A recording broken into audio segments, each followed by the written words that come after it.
Killer Frost origin explored. When Dan Jurgens decided to make a science fest out of a comic book character, God bless that man for having the thought of bringing a woman to life. As it is, science in comic books are generalized to be male-centric more often than not. But that was sought to be changed with Dr. Caitlin Snow's creation. As a young, curious, hardworking physicist, Dr. Snow was an agent of S.T.A.R Labs, sent to one of their Arctic outposts to continue working on their self-sustaining thermodynamic ultraconductor engine. As to how this seemingly brilliant woman turned out to be one of the most dreaded villains of the DC universe is what we're going to trace in this video.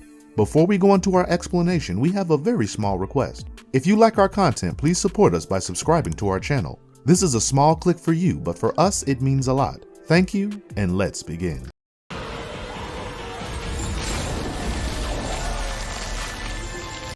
Killer Frost, the journey. If the chilling tale, pun intended, of Killer Frost was to be summed up, one could say that a genius S.T.A.R Labs physicist met industrial sabotage in unfathomed ways, leading her to exist as less human, more heat vampire with a need to steal warmth for survival. The struggle to be the good person one has been all their lives, having frankly predatory cryogenic powers to say the least, is the conflict story that even an immersed reader would struggle to take sides on. Her struggle is truly expressed in her admission. The only way I could feel warm, the only way to melt the ice in my veins, was to kill. Survival instincts aren't only human after all. Her character arc though, undoubtedly one of the most beautiful of all in the DC world, as she ended up joining the Justice League of America. Curious how that happened. Let's talk all about it. A young woman who went by the name of Caitlin Snow was a brilliant genius scientist, assigned to work on an admittedly underfunded S.T.A.R Labs outpost in the Arctic Circle. Dr. Snow was diligent and kept in mind the hard work that her senior, Dr. Louise Lincoln, had been putting into the self-sustaining thermodynamic ultraconductor engine, which had now become the subject for her work development. She was warned against it by her colleagues, for reasons unbeknownst to her at that point. Her success in completing the engine gave her results she could not have imagined, in a bad way. Her colleagues revealed themselves to be Hive agents who had a hand in killing Dr. Lincoln, to preserve Hive's interest in the energy business and never make the engine public. Dr. Snow ended up being held captive in the engine as it was working, and in a state of panic to escape, she ended up ripping out the coolant system's wire. As a result, she got drenched in coolant which entirely infused into her body. She now realized that she had superpowers that essentially made her a heat-seeking vampire. She managed to escape, but only after completing the vengeance she sought. That is, killing the Hive agents. Dr. Snow had to, however, continue her research for sources of heat to survive. In that quest, she ended up attacking a Norwegian camp station conducting research. In a helicopter that she stole from them, she flew to her hometown and met Firestorm, who she had to battle. Throughout the duration of the fight, it kept coming upon her that Firestorm's powers were temporarily healing her. Deciding upon her unwarranted savior being Firestorm, Dr. Snow was now completely invested in confronting him and recreating the Firestorm Matrix. Now going by the name of Killer Frost, she was captured a little while after and forcibly made a part of the Suicide Squad in Belle Reve. Killer Frost, however, saved the world from Eclipso, a reform that gained her Batman's trust and faith. Batman got her parole from Belle Reve, eventually making her a part of the new Justice League of America. Trust wasn't what she got from all of her teammates at the new place, as she was mistaken to be a rogue felon and remained unforgiven for her past by the likes of Black Canary and even Lobo, who himself had a dark past. The only non-judgmental eyes on her were Batman's and Ryan Choi's. Ryan was the new Adam, and Caitlin's immediate connection with him on their expertise, the field of science, led to an enviable friendship and bond. Romantic feelings,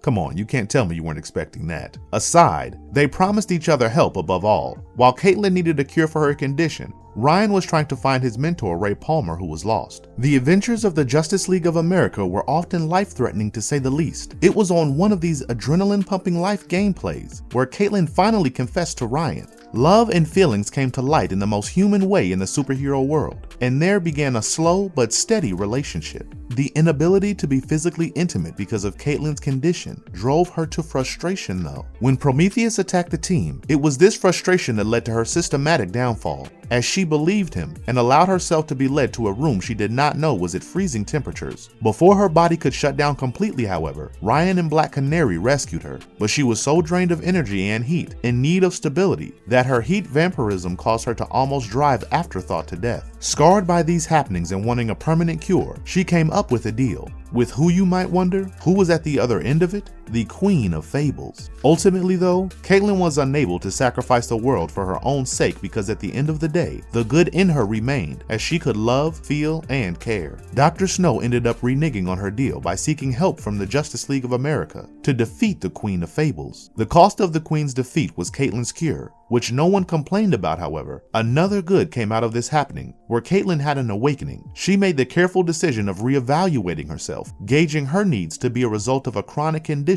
rather than something that required a permanent cure. Killer Frost, the villain's first appearance on page. Killer Frost is exquisitely portrayed in all her alluring villain glory for the first time in The Fury of Firestorm, The Nuclear Man, issue 19. She showed up with her allies, Hyena, Black Bison, Typhoon, and Plastique, right when Ronnie and Jason are about to escape from the warehouse that Ronnie's mother was kept in after her kidnapping. Multiplex, the supervillain who had done the deed of kidnapping, was at that point knocked out by Firestorm. Jason's dad and Tanya, who are later seen as driving to the scene, realize that Ronnie and Jason have walked headfirst into a trap set out by enemies. In the altercation, when Firestorm attempts to shield Ronnie's mother from Killer Frost's deadly blast of ice shards, he is thrown out of a window and into water near the warehouse. Even as he recovers and just about saves Joanne from Hyena's clutches, Killer Frost strikes again and freezes him. Firestorm, of course, cannot use transmutation powers anymore, and helplessly watches Killer Frost slowly suffocating Ronnie's mother with ice. Multiplex, meanwhile, regains consciousness and arrives to demand more power from Firestorm. Meanwhile, General Eiling is seen to have released mediums to end Firestorm, unbeknownst to anyone. Joanne is freed from the ice trap, but Multiplex is more powerful by then. However, Jason manages to shrink Multiplex's masks, causing breathing difficulties for his duplicates. Once again, just as they are about to escape, they are surrounded by the other villains from Multiplex's rogue gallery. And the last we see is an explosion ripping through the area, right when Jason's dad and Tanya arrive. Firestorm lay motionless on their car after the explosion and the crash from the warehouse window, this time around, seems to have killed him. Dan Jurgens does a wonderful job of showing how, as powerful as Firestorm is, he cannot handle multiple enemies at once, probably because of his inexperience. The fact that he doesn't realize that is what makes the reader aware of the very human nature of this whole act. Ronnie and Jason together seem to fall short of ways to counter them because they do not know how to. It can be safely said that Killer Frost is the first one to realize that and exploit it. And boy, do you need to read the comic to see why we say that. Aesthetically, the enemies aren't supposed to be the highlight in this comic, but Jurgens makes the effort to bring them all up with meticulous detail, yet not overshadowing the hero of the comic. While we only see so much of Killer Frost, she has her moments throughout and apart from the above factors. It is perhaps the sheer hard work of Jurgens and the artists of Ray McCarthy and Carl Kessel that make Frost command the attention of the reader on page. That, with Hi-Fi's brilliant colors and lettering by Travis Lanham, are the cherry on the cake. The cliffhanger in this issue leaves not just the heroes, but the villains, including Frost, in a place no one would know until the next issue is read. Killer Frost, DC vs. The Flash. For a large part of the comic universe, Killer Frost is embellished as a villain and a true force for pure evil. There is a bend in her character arc when she joins forces with the new Justice League of America, but the stint is relatively small compared to her anti-hero era, put up against the likes of Firestorm and the Flash. The comic leads us to believe that Killer Frost is the psychic, superpowered entity who was wronged by her fellow scientists at the Arctic outpost she was stationed at for her work as a S.T.A.R physicist. Frost remains essentially an independent being in full control of her actions. No outside force actually compels her to commit bad actions, and she makes conscious choice to do those. The Flash, credited to CW, however, changes all these to a great extent, wherein the tale revolves around a heroic scientist, a member of the S.T.A.R Labs and Team Flash, who fights for good on the hero's side from the beginning. This minute change then sidetracks to Frost missing her powers, mysteriously making her an evil entity, Coiny, who overpowers the good sentient scientist persona in her. That essentially is an alteration of the facts on how she was born, something that, unlike the comics, the show never reveals. The hard deviation comes in the aspect of relationships.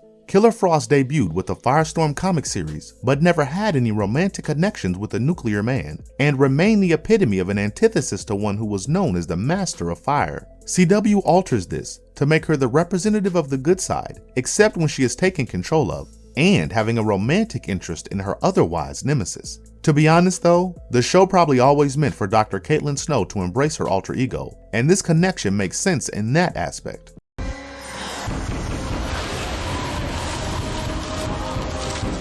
Killer Frost, the Powerhouse.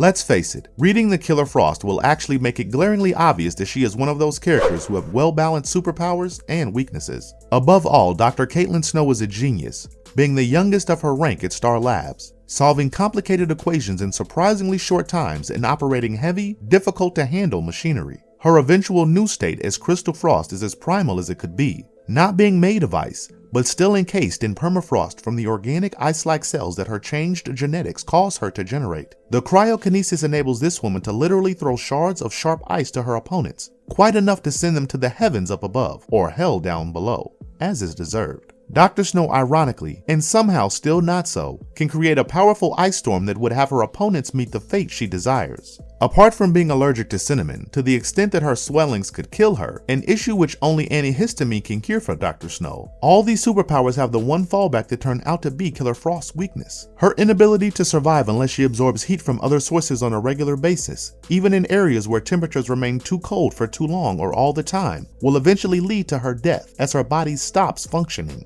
This makes her immune to overheating, however, so every cloud has a silver lining, one may say.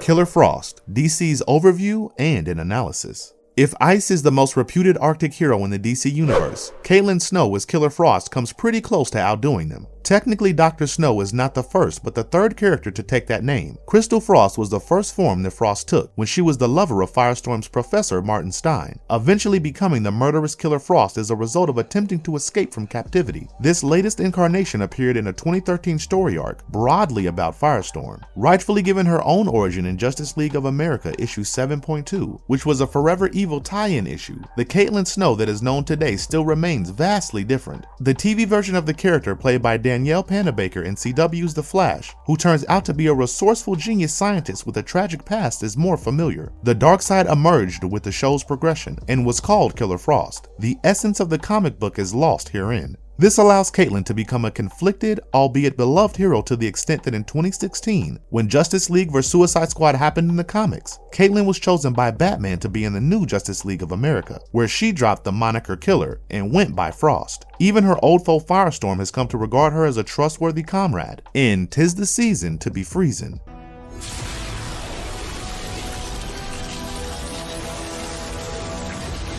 Whether or not Killer Frost has been done justice given the layers that her character has had is something that remains to be determined. Her moments of glory on page have been quite impactful since her first ever appearance alongside Firestorm, where she did not outdo the hero, but she did get pretty close with the descriptive aura that the brilliant writing brought out. CW series might have shown her in a light deviation from the comic's plot, however the representation remains exquisitely detailed. Killer Frost's morally ascending transition from being an absolute villain to the hero that she is finally seen as is remarkable to say the least. The sketch of the character so vastly different as she is in the Suicide Squad and then the new Justice League of America is as a clear projection of wanting to be good for the goodness in the world that only sees her as the inheritor of a devilish legacy. In Dr. Caitlin Snow from the comics, we see a wronged individual willing to make changes. If CW series is to go by, she is an individual overpowered by villainous energy, but fighting to overcome it. Either way, an individual must not miss out on the subtle hints at mending the human psyche and pointing out that our choices and deeds truly make us who we are. And if you liked our content, don't forget to leave a like and subscribe to us if you haven't already. Have a good one and be safe. Thanks everyone.